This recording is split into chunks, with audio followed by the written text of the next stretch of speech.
This is the Player One podcast with Josh and Sam, where life is one big game and we are Player One. What do we mean by that?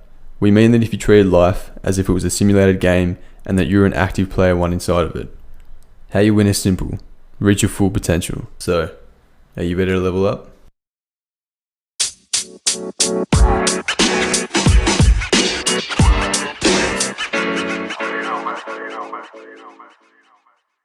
I bought the wrong thing. So how do auditions work when you do that by yourself? So I got a person to read for me. My neighbour, luckily, is doing a directing course at RMIT. So I get the brief. Well, that's been fucking ages. Maybe just put it a bit close to your face. It's been yonks. Yeah. Since I had an audition because of COVID. Yeah. My last one was to fucking play a unicorn.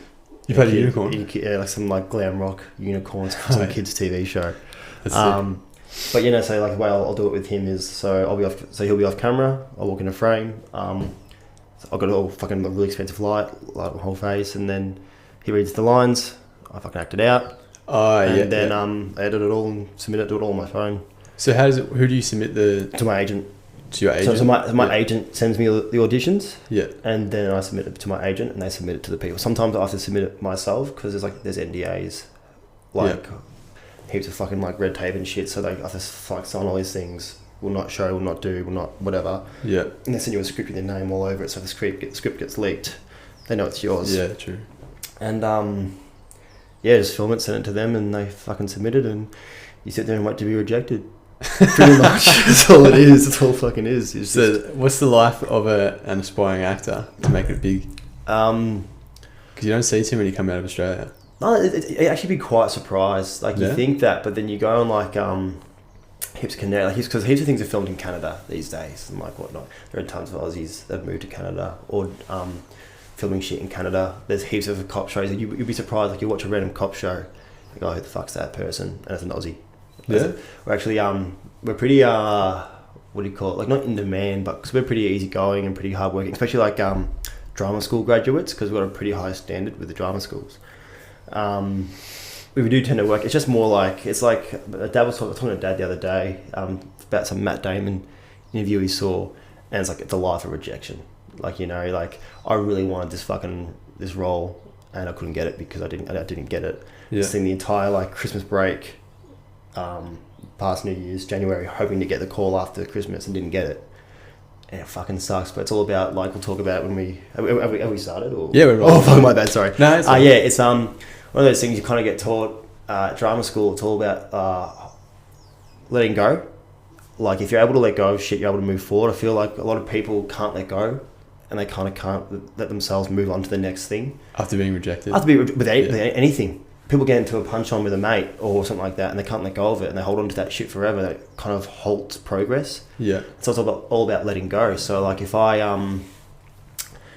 don't get something, it's all about. So like I'll do an audition and I'll film it and I'll submit it and I'll send it off, and then it's let go. Yeah. If I get a call back, I'll call back. Cool. Bring it back in. Work on it.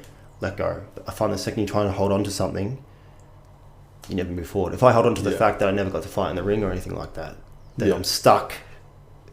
So it's called, they used to call it's like hold on tightly, let go lightly. So you hold on to the shit you love tightly. Oh right, yeah. But let it go when you have to. And so I think it's like it's to be an aspiring actor or to be anyone, to be functioning, is to let go of shit when you need to, because it just makes people stagnate, I guess. Yeah. So when you apply for an audition, so you wouldn't start to immerse yourself in any sort of character just for the audition? It depends. Like everyone's got their own process. I feel like you don't have enough time for that. So like I could get sent a audition, say Monday night or Friday afternoon, and it has to be due Monday or it has to be due Wednesday. Like the turnaround's that quick, so you can't really full on immerse yourself fully. Or you can. Some people can do it so fast. Some people can get a script, look at that, and then just drop that shit in really quick. Yeah. I find I'm quite a natural sort of actor. Some people are very academic, like they've got their rules and the things they learn at school that they need to put down in front. Whereas I'm like, fuck, let's give it a crack, sort of thing. And I think, you can immerse yourself.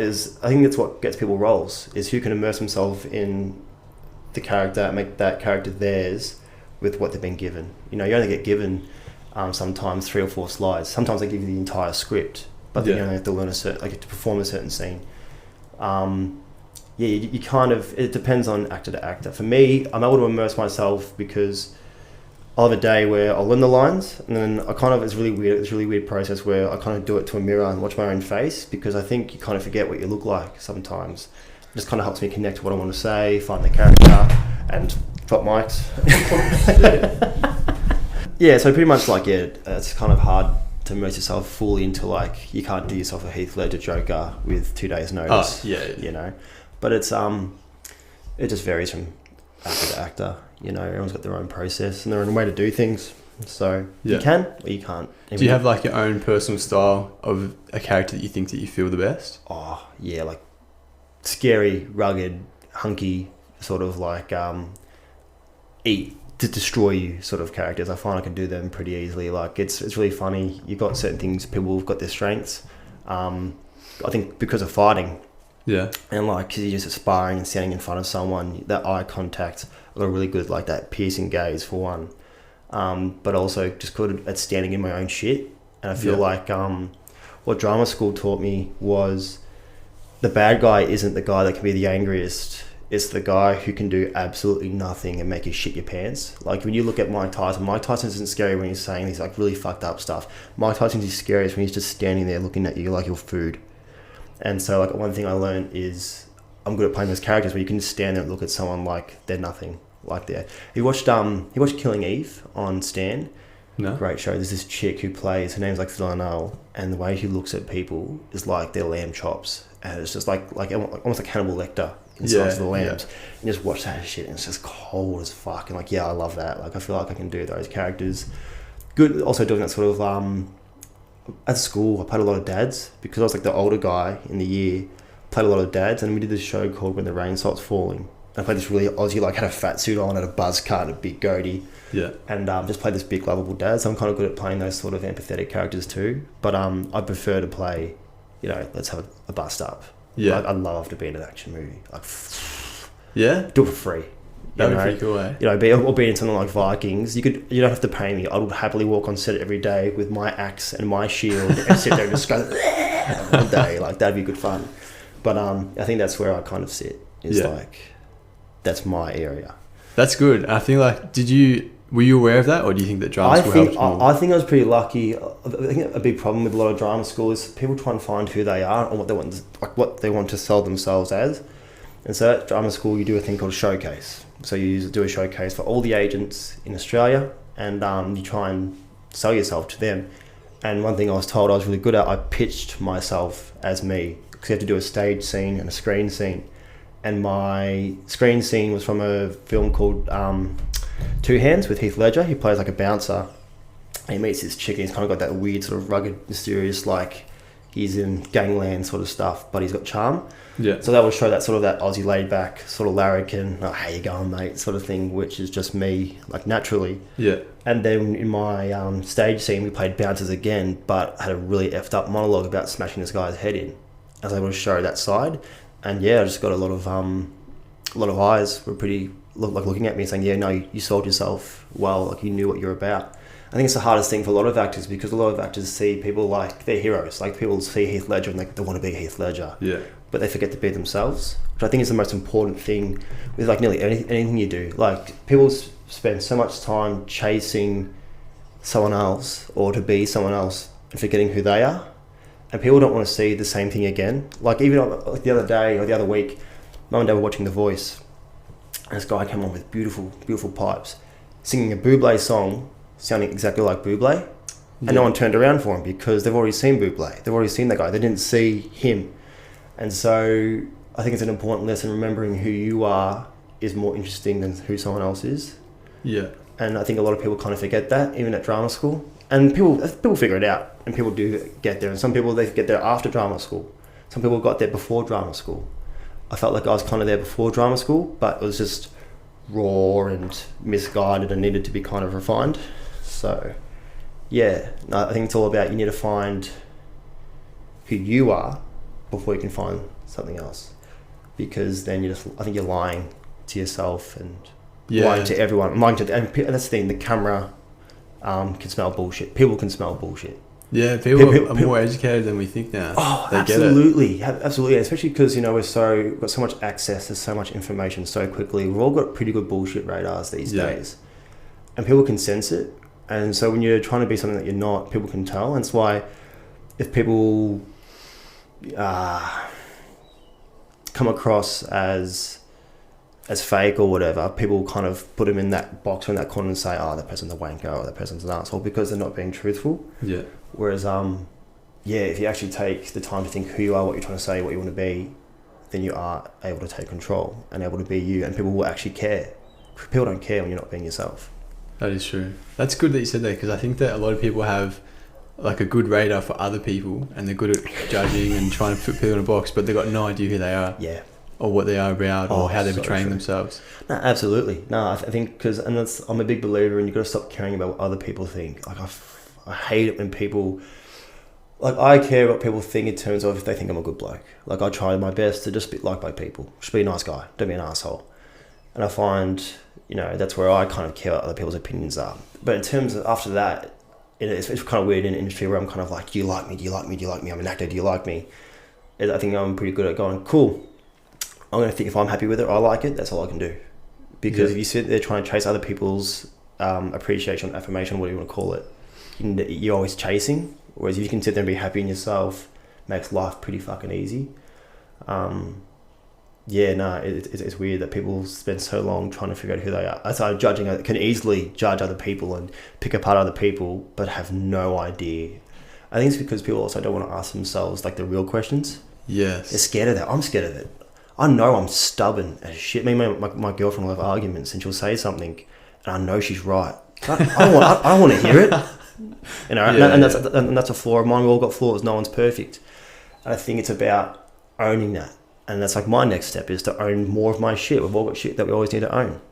A big lesson I learned pretty quickly or pretty early on. We had this voice teacher named Donald who was God. It was amazing. It was this gay South African dude who just had no filter, would just fucking tell you how it is.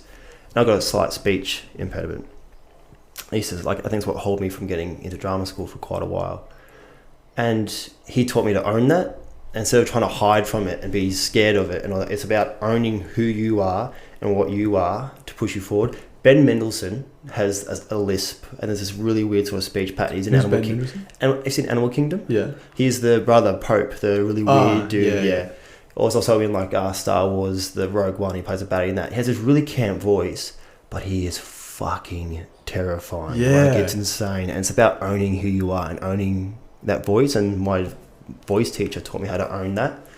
And it was hard, and it's hard being told by my teachers, you need to go get speech pathology, you need it. And it sucked, it hurt the pride, but it was about, cool, I sit there and I don't listen to them and I don't move forward, or I take on the advice, and I do. I'm a big believer in that you should listen to every single person's opinion, even if you disagree with it, but they might say something that might open it up. They might have fucking no idea. And I'm bad at doing it sometimes when, say, like, my auntie, who has no idea about anything to do with acting or whatever it is, tries to give me advice.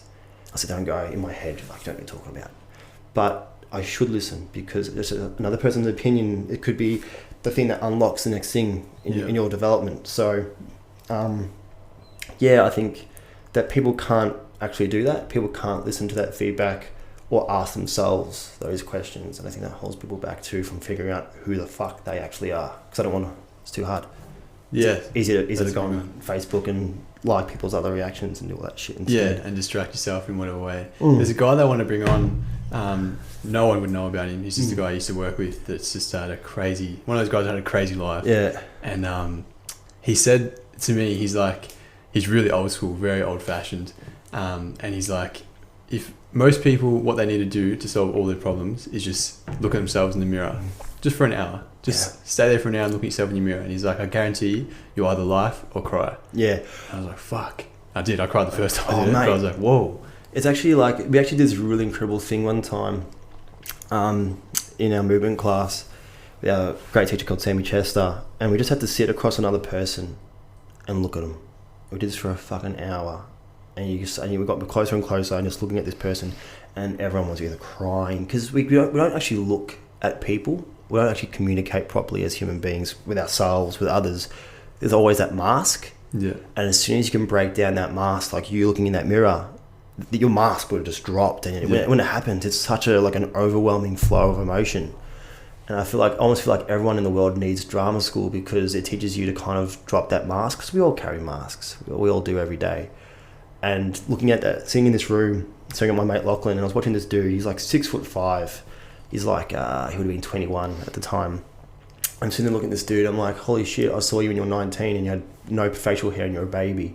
Now you're a man. You got this big beard. I've seen you grow up over this past 3 years. Because like you live pretty close with one another. And I saw him and he saw me. And like, fuck, we had this big laugh. Yeah. It was great. And the girls over there, they're looking at each other crying. It was just amazing, because you drop that mask. And I think what your friend is saying is that if you're able to look at yourself and let go and let that mask go, it actually kind of opens like the third eye shit. Like, almost like you can actually start seeing yourself and seeing shit for what it really is. Yeah. Yeah. 100%. I think that I wasn't too aware of it. Even I like looking back now, because I wish I did more. I wish I was more active in drama, especially. And I think a big thing that most people struggle with in high school is looking like a dickhead in front of people, because you'll get bad pretty quick. And like looking back now, it's pretty silly. Do you know what I mean? Like, who gives a shit? But I wish I could have taken that with me for my whole life. But I feel like it's only very recently that I've started to live like that. But that's the thing. Like, that's pretty normal. It's pretty rare for people to kind of. I'll be honest. I was pretty lucky. I pretty early on went, fuck what people think. I started doing plays in year 7. I used to get shit from the boys because I'd be doing plays, and then shit from the theatre people because I was a jock. Even because I played sport, I wasn't a jock, but I played sport. Yeah. And I used to cop a bit of shit. I'm like, fuck you, whatever, don't care. Year 8, copped a little bit of shit. I mean, yet again, don't care. Year 9, started fighting in the ring, and people went, okay, we're not going to fuck with this kickbox up, because I just didn't have time for people. And people would start like talking shit, and I'd just go straight to 1,000 and fucking say fuck off. And yeah, I think for me, it kind of just gave me more opportunity to figure out who the fuck I was, because I was happy to do theatre. Like, people always ask me, like, how did I get into it? Into acting, I'd say, to be honest, there's 40 blokes in the football team, and there's 4 boys and 40 girls in the school play. So obviously, like, pick up chicks like as a joke. But I wanted to have fun and whatnot. And after the first play, I just fell in love, because you just got the chance to be a part of something. And I feel like a lot of people have that judgment. It's so funny when you really think about like plays and all like such a bad stick, but then everyone goes home and watches movies and TV shows, and where the fuck do you think those kids came from? And you idolize people like the Brad Pitts and all that. They started doing theatre first. They started doing stuff because that's what they wanted to do. And I feel like people give shit because someone else is trying something that they're too afraid to do, and they find it easier instead of feeling bad. They're not trying to just take the piss out of the other person. It's like when someone goes out and buys a house out of all your mates or whatever, and people say, oh, why'd you buy that house for? It's shit, it's small, it's this. Same time that person's living with their parents. And it's like, who the fuck are you to say that? Yeah. So I feel like, I feel like people give that shit to theatre people because they're doing something that they don't understand, but also because they're doing something that makes them happy that they're not used to. And it's like, people just sit there and judge the entire time. But, at least you're figuring it out now and having the chance to kind of look at yourself. Some people go through their entire lives and never have a real conversation. Or like heaps of blokes never have a real convo with their dad. Yeah. Which is a hard thing to do. Like, because you think about that ideas of like natural masculinity and whatnot. You can't talk to your dad about this shit. I'm lucky. I've got a pretty open relationship with my dad. Whereas heaps of guys, they just like can't talk. They can't talk to their dads. They don't want to hear it. Yeah. From both sides. And I feel like the sooner you can figure that out, life gets a lot easier. Yeah. It's that's actually spot on. That's pretty much my situation. But our situation's changed a lot over the past year, because a year ago from almost today, actually, I got diagnosed with a tumour. Yeah. And then it was like, ever since that day, from there on, it was like, what the fuck are we doing? Yeah. Like, why are we trying to pretend that we don't love each other? Yeah. Or why are we trying to pretend we're men? You know what I mean? Yeah. And that pretty much dropped after that, because we were like, hang on a minute, like, this is real. Yeah. You can die at any minute. And it's sort of just giving you that reality check that you're like, you're not going to be forever. No. It's okay to say things, expose yourself. And I think from then onwards, I was like, damn, I can't believe I've been wasting like 22 years not being who I really am and going after what I really want. But at the same time, like, I don't think it's wasting. I think it's all part of the journey. Like, people could say waste. Some people figure it out early. Some people do it. I think it's all part. I think it's, you can't, because then yet again, you're judging what other people have done instead of focusing on your own thing. And just, if you look at it as, that's when your journey started properly in terms of when you opened up. That's your starting point. Yes, it was a huge life-altering event, and look at you now, because you had that moment of clarity where you've gone, well, it can't get any fucking worse than this, and so you kind of then get forced to let go. And look at you now, like, you're fucking glowing, bro. Like, yeah, that is true. Yeah, no, and you can't look at it as like you started late. You just started now, mate. There are people who are 95 that fucking never have it. You know, like, it's amazing that you had, what you've gone through. But at least there was a silver lining through the shit. That's true. Because some people just get the shit and they give up. Or some people get the shit and they get angry at the world. Instead of, okay, what can I do with the rest of my life? Or what can I do with the rest of my time? And then when you do come on the other side of it, you go, fuck. Okay, I want to do this. Let's give it a crack. Yeah. So I think it's amazing that you had that experience. Shit that you had that experience. Yeah, I say the same thing. It's definitely a blessing in disguise, really, because I mean, it shouldn't have to take that, but if that's what it took, then cool, whatever. And scars are hot anyway, so yeah, and scars are hot, so yeah, well, it's a pretty cool spot. Yeah, I didn't mind it actually. I was like, they're like, you're gonna have a big scar after this. I'm like, that's cool. That's cool. It's whatever. Make it bigger if you can. I was thinking about, because I was pretty into Game of Thrones at the time when that was on a high, and then I was thinking about what Arya Stark used to say. And how she was like, and what do we say to death? And he's like, not today. I was like, yeah, I want that. Get me a sword, and I'll put the scarf through the middle of the sword and write that. Well, it's actually, what I was thinking about then, this just came to me. Who was the one that said it? Someone said it. Was it Tyson? Was it Ali? It was one of the greats. Never trust a pretty fighter, because a pretty fighter's never been hit. In life, you get scars. People that go through life without ever getting hit have never really experienced anything. They've never experienced a low. They've never experienced that that defeat. I think you need defeat in your life at some point. Mine was getting rejected from drama school 4 times because I have speech issues. You know, mine one was like as petty as low as that is to what you went through. I believe you can't compare grief. Yeah, no. Like, I've had my own stuff even with my old man and whatnot, and we're great now. Like, we're fucking unreal. And I feel like you need to have those lows to have your highs. And so people that go through life on a toadstool with fairy gumdrops and all that and whatnot, they've never actually had the low to have the high. Yeah. And so you don't be intimidated by a pretty fighter, or don't be intimidated by someone who's had the golden goose the entire time, because there are so many people with all that shit in their life that are miserable because they've never actually understood what it is to fail, to lose. I think we as human beings need to understand that failure isn't actually a bad thing. It helps. That push, or adversity, not even failure. Adversity isn't it is a bad thing because it's fucking you up at that time.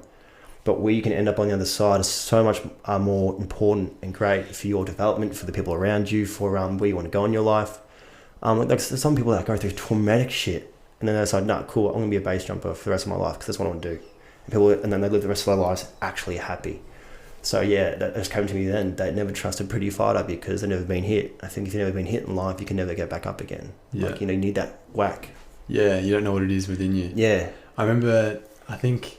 I can't even explain how we first met. We met at PCYC ages ago when I was a young 16-year-old that wanted to learn how to fight. Yeah. Actually, I think there was a Blockbuster, yeah? I put that up on my Instagram explaining it. Yeah. But basically it was when Warrior came out. Good movie. Yeah, it is a good movie. Tom Hardy and who's Australian? Is he Australian? Yeah, Joel Edgerton's Australian. Yeah. That's right. And then I wanted to watch, I don't even know what I was going to watch. And then you just came around, you're like, oh, you like fighting and that. You're like, how do we watch this? Yeah. I was like, cool, I'll watch it. And I think you told me then that you used to train kickboxing. You're like, oh, I coached at PCY, so you should come down. I was like, yeah, fuck, I may as well. Like, I'm playing footy and all I like to do is tackle anyway, so I may as well. And then came down, and then I remember the first thing I seen when I came in was Andy Giles doing some crazy fucking workout. he would just pick up a heavy bag and just start squat jumping and throwing it. I'm like, what the fuck? I'm like, what is this? Where am I? Yeah, right. And then I'm watching that, and he's probably wearing a fucking 30 kilo weight vest doing it. Yeah. And then eating I'm watching rice and chicken as well. yeah. And I'm watching Christian Reinhardt just shadowboxing, perfect technique. And then you were like, yeah, let's train. And I think I went down with Nico the first time, and that was the last time he probably ever came. Yeah. And then I just stuck around. Yeah. There was just something about it. I remember I explained it my first session. I didn't get to throw a punch or a kick. You just went through shoulder rotations, movements, placement. And I was like, what the fuck? But the next day, that was some Karate Kid shit when I got to put it together. And I always remember that. And I still teach that to this day. And then it's stuck around from there. It's great. I feel like, even in my own life, with things I've learned, someone will show you something, and then you take that, and that's what you use. Because I feel like there's so many things that I've learned from martial arts or from acting or whatever. Someone else has showed me, and I've gone, cool. Yeah, you have to do that. Yeah, and it's great that I was able to show you something. Like, end of the day, you know, if I can teach some people to defend themselves, or I can show someone something that sticks with them, then I'm fucking wrapped. Yeah, you know, like that whole process of that shoulder movement stuff is now like the very basis of all that I teach, because I feel like it's such a simple motion that can give so many people so much power, so much movement. Like, you know, not even with striking, someone grabs you and you start twisting, you can start manipulating, you can like jiu-jitsu stuff. Like, I'm okay at like defending myself. I've never had a class in my life. I just sit there on YouTube. Yeah, little and brother, a student. Jojo, right? Yeah, is that? Yeah, parents, but that's more karate stuff. Karate, yeah. But I always be a believer in it's really funny. Like, my flinch response these days, if I ever get hit or anything, starts with this motion, and it's jab, cross, pick up, slam on ground, and or lock up, and it always starts with that motion, because I just find that it kind of gets the body engaged. Yeah. But I'm glad that, like, you know, that when you came and taught, that you stuck around, because I had a joke. The good ones stuck around. Yeah. I feel like the ones that people watch them and go, I want to fucking hit that bag so hard, and that person over there who's teaching me go, that was a good hit. I remember I went to PCYC for the first time, and I did karate, so my roundhouse kicks were very flicky. Yeah. And Stewie goes, oh, do that again. Oh, fuck yeah. I think this is a good kick. Flick it again. I'm like, yeah, guys, do it again. Do a third one. He starts pissing himself laughing and goes, that was shit. I was like, all right. Whole leg, mate. Relax, mate. And I started doing it and teaching and learning all that. Yeah. But yeah, no, it's really funny how you kind of remember your first things that you kind of learn at those classes. Like, you know, and what sticks with certain people. You know, you watch Heath. That's true. Heath is elbows, knees, getting close. You know, Christian Reinhardt was long straights. You watch him throwing the right cross from the other side of the fucking ring, and you'd go, yep, they hit me in the face. Or, you know, everyone's got their thing that they learn, and also you picked up what you picked up. And I think that's all you can do as a teacher, is if you can show something, and if I show you 100 things, and you remember one, fuck yeah. Yeah. Because that one thing will then help inform the rest of the things that you do. Yeah. Yeah, I remember that day. I remember those classes. That was sick. It carried a lot. I didn't know what I was getting myself into at first. I just knew that I liked the idea for some reason. And I just always liked mucking around with my mates. And then when I stayed there and I stuck around. And then we went through the gym falling apart. And then we tried to hold it together for a bit. And then after that, and then you left, went to pursue acting. And I was like, yeah, that's so cool that he's doing that. And I was like, you know what, I think I can pursue this for a bit. And then I found another gym and started fighting from there. And I don't know why, but I just haven't stopped yet. No, I'm not sure what it is. And that's an amazing thing, because I think you were lucky that, so PCYC was my home, and I think you've found yours in Limitless. Limitless, yeah. Like, you know, I think I was, if anything, PCYC was the precursor to you kind of figuring out what you wanted to do and liked, and then you've hit Limitless where they do BJJ and all that, and you've gone, like, this is home. Yeah. That's so amazing, and that's probably why you stuck around. Yeah. Is it Troy, the guy? Troy Skidmore and Megan. I met him like 4 times, and I think he's an unreal bloke. I thought he's one of the nicest dudes, and I've spoken to people, and just the guy knows what he's on about. Yeah. And I think that's what you need. I think you need an instructor that knows what they're on about. I think I was a good teacher because I lived and breathed, and I've just found that I was able to kind of just understand the whole picture. But also I felt I was good at, there's more than one way to skin a cat. Yeah. So you get so many gyms and all that, and it's, you stand here, you punch like this, and you do it exactly like that. If you don't do it that way, you do it in push-ups or whatever, they're going to yell at you. Whereas I'd go, cool, this way, we're going to teach it this way, I'll drag on you a bit, but then when you actually got to sparring and whatnot and doing your own thing, I'd actually just let you do your own style, because the way I fight is different to how you fight, different to how Troy fights, different to how Andy Giles would fight. You know, we're all different. And I think, different body types as well. Yeah, I think I was able to kind of like with you, even just hone in what worked best with you. Even with Alistair, boy could kick, big old dude, throw big round kicks. I'm like, Alistair, don't get close to Heath or Gazardi. They'll take you to shreds. Long kicks, keep them away. So it's kind of one of those things you just kind of try and figure out the best in people and try and get out of it. And with you, teaching you that stuff, I knew, because you kind of watch people and you look at people and you go, cool, I could teach him how to do all the basic shit like everyone else, or I could see if he's keen. And you were keen, and look at you now. Yeah. Yeah. And now it's been all right. Yeah. And then I remember we were working together for a bit, and you were showing me, we started teaching at the private schools, and then that was my first sort of crack at it, and then done good. Yeah, it was fun. It was pretty cool and a bit intimidating as well. Yeah, but the biggest thing I think I got from you was not so much of what you could teach, because you could obviously, you knew what you were talking about. You knew how to teach martial arts, and you were good at it. But it was just more about the way that you could get across to people, because you always had that different ways of just mimicking with different groups that you had, and you found the best way to get your point across to every one of them. And you would always go like really out there and eccentric, like I'll stab your eyes out with hot knives or whatever. But kids love that shit. You know what I mean? And they listen to you because of it. And I was like, fuck, he's just got that knack with people. No, thanks, man. No, I think like it's really funny. I kind of learned pretty quickly when teaching. It shifts like with I used to almost teach like year 3s, and so your 10 to 9-year-olds, like I'd teach 18-year-olds. Act like their best mate, because if you're trying to act like a tyrant and tell them what to do, they flip you off. They flip you off real quick. But there's one kid you kept mucking around. I was like, mate, I thought we were best mates. It was manipulative as fuck. I thought we were best mates. It's alright. It's okay.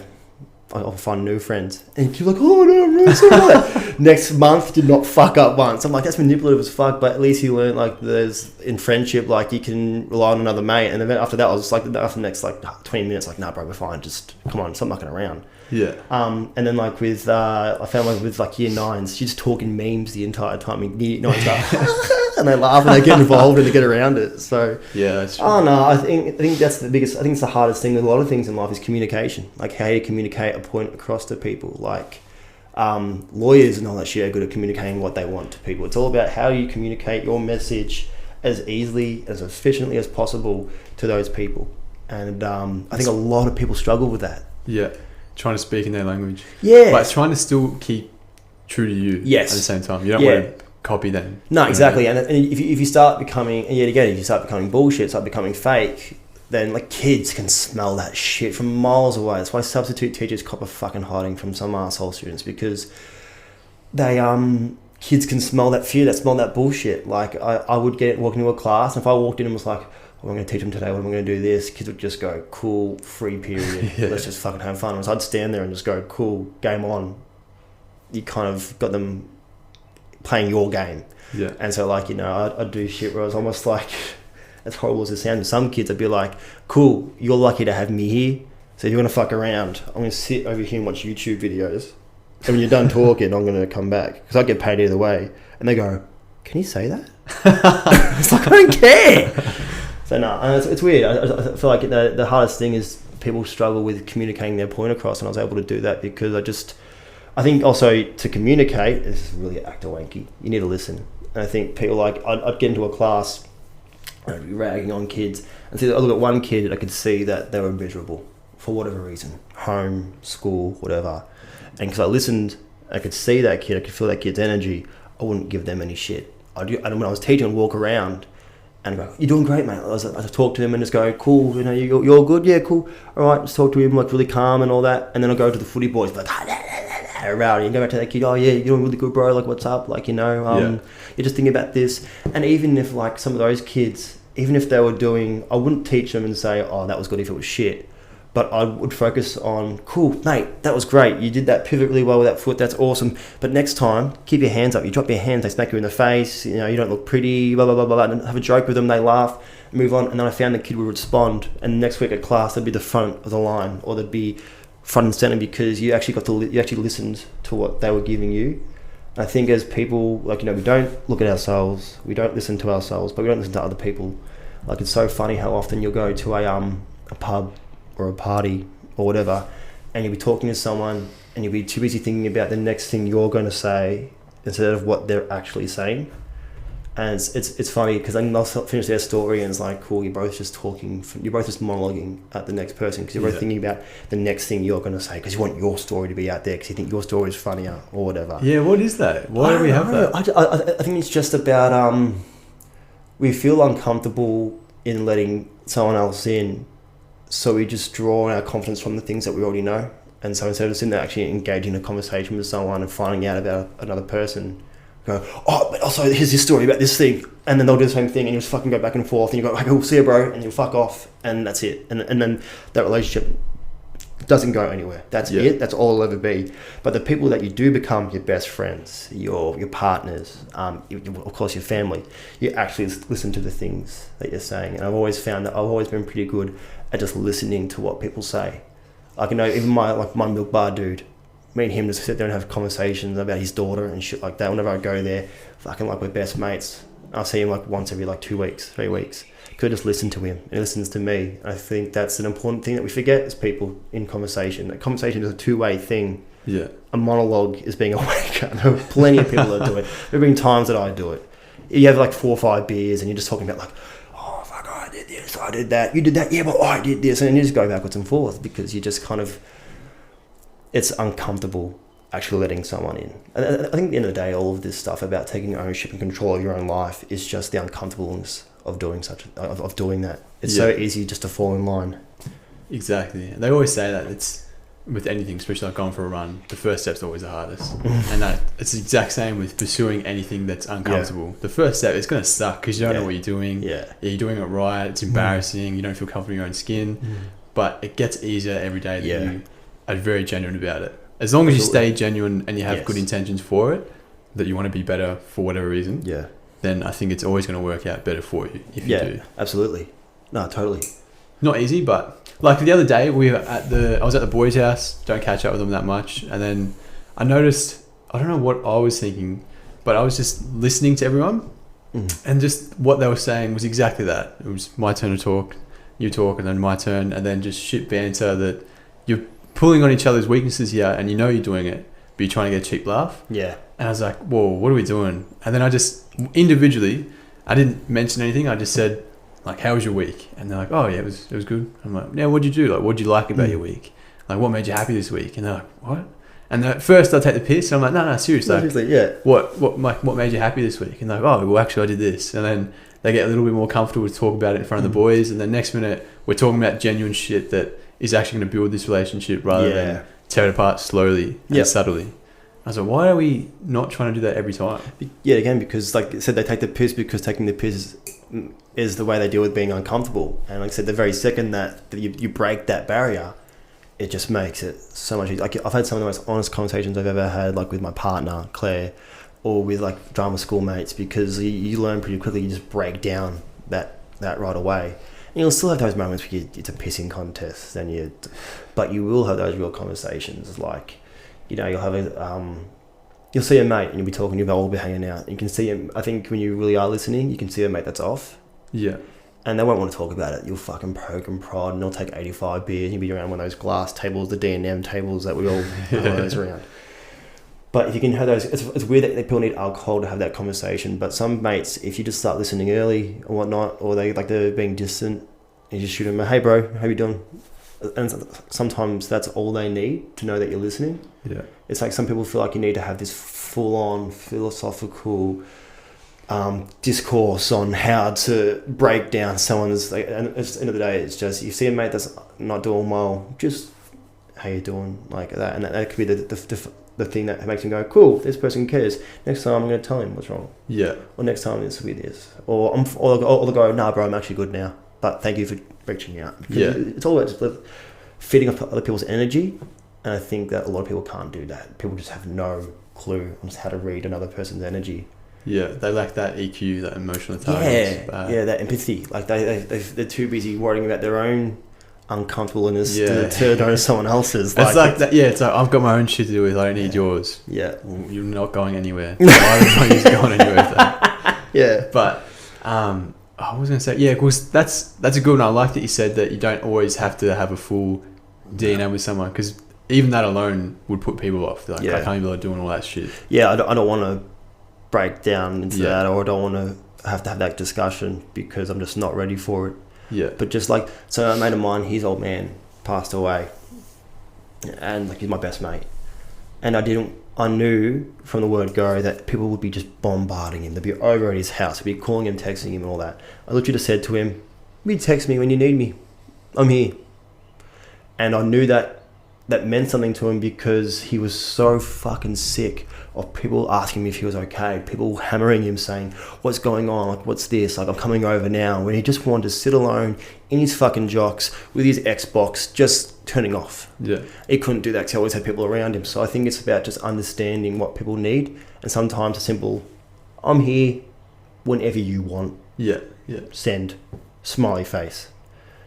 You know, I think people try and make it more complicated than it actually is. Yeah. Because they don't know how to deal with that emotion. It's a high level of thinking of how to actually, like, you know, okay, this person needs this and they need that. I need to be Superman for this person, when all you need to literally be is a response. Yeah, just a friend that they need. Just a friend to be there. Yeah, that's a good one. I like that you said that, because it's like, if I'm focusing a lot on my own personal development and trying to be better in any way that I can, and then at the same time, naturally, I think that people, you know how like when someone learns anything new, they automatically feel like they need to go and tell everyone about it. Like, you should actually be doing this. I've been getting into meditation's the best thing. You need to meditate. And they're like, just let everyone do their own journey. Yeah, cool that you're about that, but I'm not going to force it on anyone in any way. Yeah. I'm happy enough to be that guy that you think's a bit out there. That's cool with me, but I'm not going to put it on you. I'm not going to say you need to do this and that. No. Whenever you're ready at your own pace, this is your play, this is your life. You do how you're going to do it. Yeah. I'm just here if you need. That's it. Yeah, absolutely. No, totally. That should be the way it is. Not trying to tell anyone nothing. No, exactly. And that's so funny, because everyone's a master of everyone else's own shit but their own. Yeah. Yeah, like someone will be like, we'll give all this fucking excellent, like, what do you call it, like this excellent advice, like they have like Socrates or like Aristotle giving this fucking like deep, like, and you need to do this and you need to do that, and you know, fuck that person and this, and at the same time they have like an entire house worth of baggage dragging them, and they're like can't even look at their own shit. Some people like, and I think that's how some people survive. Some people survive by focusing on other people's stuff because they just can't with their own. And it gives them some little satisfaction. Yeah, and if that makes them happy, so be it. If you're helping other people, that's great. But I think that's a very unhealthy thing to do, because if you can never address your own shit, when you go home and you're on your own, your shit's still there. And I think you need to address it. I think that's it's dangerous not addressing it. It can be dangerous addressing it if you need to do it safely, and you need to do it in a space where you can go, cool, all right, this is happening, this is this. But I feel like ignoring it is worse. Yeah. Because then you're bottling it up, and eventually it comes out in one way or another, whether you like it or not. And when it comes out, it's normally a fucking typhoon. Exactly, and you're like, fucking, what was that? Yeah, but you should have addressed it. And that's one thing. I had a couple of low points at drama school where I was feeling just really shitty about certain stuff. It'd just be like a pile up of, and like, that's the thing. The saying, when it rains, it pours, is so true. And I was sitting there, I was getting pummeled by stuff, and I'm such a hypocrite. So I'd say to people, just talk to me when you're feeling down. And people would talk to me and I'd go, nah, don't want to talk about it because I'm fucking... And I'd go, what the fuck are you doing? Yeah, look, I'm having a really shit day. And then just and say to them, like, you know, this happened and this happened. And they go, cool, I've now addressed this, I can now move on. Whereas if I sat there and went, then you're just a fucking prick to people. You build up, I know, you've got all this negative friction, negative energy, and it kind of, it's got nowhere to go. And then some poor side will do, like, they'll fucking leave their toast in the toaster when you're your housemates, and you go, what the fuck are you doing? So, it's a take you away, isn't it? Yeah. But it's good that you're aware of that stuff. How do you think that you've come across being so emotionally aware? You're speaking a lot about vibrations and energy. Is that something you believe in? Oh, 100%. Absolutely, we go off energy. You can feel it. When especially, like, I feel like it's really funny. When a parent is angry, the fucking house knows. Like when dad's angry, you can feel the energy of, like, there's that dark cloud. When mum's angry, you know, hell hath no fury, like mum scorned. Like, you've just got, like, you can feel that energy. when someone comes in with this big, bright, bubbly personality, like say when Robin Williams would walk into a room and people would just go, "Who is this?" People do give off energy, like Jacinda Ardern, the New Zealand Prime Minister. She's fucking one of the absolute best, and you can see that. She has that energy of just like can accept and embrace and move forward and knows what she's about. I think energy is a really important thing. I think it's just about listening to it. I think I think it exists. I think it's about listening to what that energy is. When your partner's pissed off, when my girlfriend's angry at me, I know. It's not when she says I'm fine or okay or that. It's like you can just go, yeah, I can feel that friction. I think it's just about, yet again, it's just listening.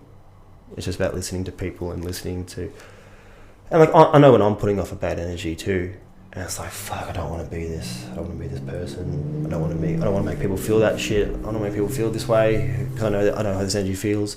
So it's about, cool, what can I do to make it easier for other people? Start listening, accepting my own shit, moving on, letting go, energy calms, everyone's happy. Yeah, what was that thing you said earlier? Let go, hold on tightly, let go lightly. So you hold on to the shit that you want tightly, like you want to be an actor, hold on tight. You want to fight in the ring, hold on tightly. If something happens, like say I want to be an actor. So that's the thing, like it's weird because I'm going to be an actor to the day I die. Even if I don't get any roles, I'm Justin Bell, actor, side hustle, tradie. But, I don't get an audition. Hold on, let go. You lose a fight. Hold on to that because it's a lesson. Let it go. Move on. There's, so many things where it's important to care about the things you care about, but you can't let them be your entire being because then you're stuck. That's good. I really like that. I never heard that before. Yeah. As well as that, what do you think that... Because ever since I've known you, you've always been like this really bright character that's exactly that. You've always known who you are and not really given a shit about what anyone else thinks, but in a good way. And you've always just been that guy that's like, yeah, that's just Justin. That's just the way he is, and it's cool. And it's like, where did all this inspiration come from for who you are and for where you want to go? Like, who is the things that... Is it books or movies or role models? I don't know. I think it's weird because it's probably started off being a bit of a class clown sort of thing, and that's all about wanting acceptance from other people to find that you're funny and whatnot. But I think my inspo, like obviously, I've always thought my mum has always been a person of just... She's the epitome of the burnt chop, where she'll do everything for everyone and then take the shit portion of it. So like she'll cook the chops for everyone and they'll be perfect. And there'll be one burnt one, and she'll take that burnt one because she wants other people to be like, she's like the rock that holds the fucking sea back for a lot of my family and whatnot. And she's amazing. I think I've kind of taken a lot of that sort of stuff. Robin Williams was a good inspirer. I thought he was just, he felt like one of those people that could just affect a room. And it's sad what happened to him because I don't think, he didn't address his own shit. Like I don't know I'm not gonna go full on into that because that's a whole nother well of psychology, depression and whatnot. But I don't know. I think it's a really weird question because I've always kind of felt like I've been my own person. Like Ali was an inspiration because he was a fucking man that knew what he wanted, or is it not a man? Sorry, he was a person that knew what he fucking wanted. Like, he wanted to be the best. He knew he was the best and would strive to be the best and stood up for what he believed in. I think it's a really important thing to stand up what you believe in. He didn't want to fight because I can't remember the quote exactly, but no Vietnamese ever called me the N-word or something like that. I can't remember the exact quote. Yeah. About World War II. Vietnam War. And it's like it's someone that stood up for what he believes in. I've always hated bullies. I think bullies are assholes, and I've always felt like I think my biggest inspiration is just the idea of don't go out of your way to make someone feel shit. I think kindness is such an overlooked thing where I always say to people, "How you going, bro?" Hug them. I'm a hugger. I'm a very affectionate person. I always say I'm a lover, but a better fighter. I used to be very affectionate because I want people to feel good. I think it's shit when people feel shit, and so I think a big thing is just pure kindness. Just trying to be kind, and not fake. Not fake kindness. Like, "Oh, how you going?" Like, really trying to make someone cool. yeah, oh, that's awesome. Like, even talking to a cab driver, like, I had an unreal conversation with this dude one time, and he was saying to me that we go into this life with nothing and we leave with nothing. And that started because we had this really friendly conversation about, like, something about, I think something saw some sports car while we were driving. I mean, we had this really friendly conversation. It wasn't like, oh, you're a taxi driver, fucking. Yeah. It's such a shit mentality to look down on people. So I guess kindness in that. One thing I'm kind of inspired by, I saw the quote firstly in Fight Night Champion, and I looked into it. It was by I think it was Socrates, Roman. I think he was a Roman philosopher, yeah. And it was, he who was brave is free. And it's a big thing for me. And like, he is he, she. Yeah. If you are brave enough to do whatever you want in life, you're free to live it. I think that the second that you let fear, fear of failure, fear of looking like an idiot, fear of letting someone down, you never actually try. Whereas, if you're able to just let go of that and do what you want and do what you can to move forward, it's going to make you and people around you very happy. Like, I remember I used to cop so much flack from people about wanting to be an actor. Oh, you're going to be a waiter. Oh, you're never going to, it's such a hard thing to do. Oh, you're never going to get into drama school, this and that. And it happened and everyone went, oh, fucking yeah. And it's like, yeah, so you're going to celebrate the win now. Yeah. I always had, like, my parents have always supported me. I've always been really lucky with that. So that's hasn't been an issue. But I've always been a big believer in, like, if you're just brave enough to take the chance and do whatever you want to do, you're free to live your life. Because I think we get held back by fear. It's a killer. Fear is like, and self-doubt, like the voice in here is a killer. But the second you can go forward, shake it off and go. You're able to live your life. So I think my biggest inspo has probably been that is. Just do what you want in life, because you fucking live once. There's so many things I see people that settle with their lives, and that's fine. People can live the life they want. People can live the life they want to lead. And when people settle, you kind of go, all right, that's not for me. I'm going to try and be an actor. It's hard, but fuck it. I'd rather try be 85 years old in my bed and go, oh, well, it didn't happen, but I gave it a crack. Can you imagine sitting back and looking at your life and going, well, I didn't try. Coulda, shoulda, woulda, coulda. You kind of think, well, what did I do? Or was I happy? Was I really happy? And for me, some people are just settling. Some people are happy just by working 9 to 5, paying for their house, getting a boat eventually, getting a holiday house, living out their life with their family, bang. And that's fucking awesome. That's so good that people can find enjoyment in that. Whereas me, I need to just try, because you only live once. We don't know what happens after. For all we know, we rot. There is a God, there isn't. I don't believe in any of that, but I do believe in while you're here, make the most of it. And that's why it's so sad when you see people that settle but they're not happy. Yeah, and it shows. Yeah, it really does. You look at them and you go, you just don't look happy. Yeah. And that's a hard thing, because, you imagine that you wake up every day, and like at the moment, it sucks because of COVID. The whole acting thing is kind of being nuked. It's all been put on hold, but it's starting to pick back up. And for a bit there, I was pretty unhappy, but I was like, "Here's what it is. I can't sit there and just fucking mope about it. I'm still doing the trade stuff. I'm earning good money. I'm liking the guys I work with. I'm liking the work. Move on. Your time will come, whatever it will be."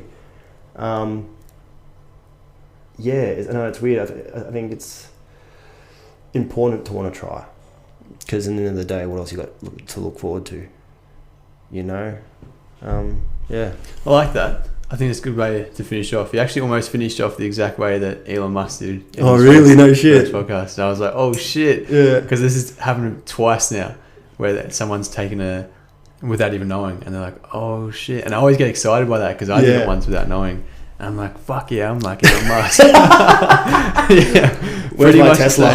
Yeah. But I like that you said that. Team human, team kindness, and have a life worth living. Yeah. I think that's the key. Yeah, in your eyes. Exactly, in the day. Have a life worth living in your eyes. Whether it's slinging signs, acting on Broadway, building race boats.